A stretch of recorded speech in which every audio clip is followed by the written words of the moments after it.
Lando, Max, or Piastri? Who's winning it? I think Lando might blow it.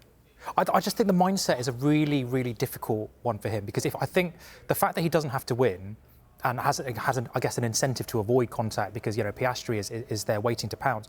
I think that can play into Verstappen's hands. You can't drive an F1 car on 95% intensity if you're trying to protect what you have. If he has the 100-point gap to Verstappen earlier in the season, if he has that on his mind, I think it can lead him to drive in quite a conservative way. If he drives aggressively, if he drives like he can, if he takes the opportunity, if he sees the gap and takes it, I think obviously he still has to be a very strong shout. But I just think those nerves might play on him a little bit. Fear for Lando? You have to, because of just how it's gone the last couple of weeks, and the situation has clearly got into his head, and the dynamic in the first corner is fascinating, isn't it? I mean, you know, Verstappen on pole, Norris, Piastri behind him.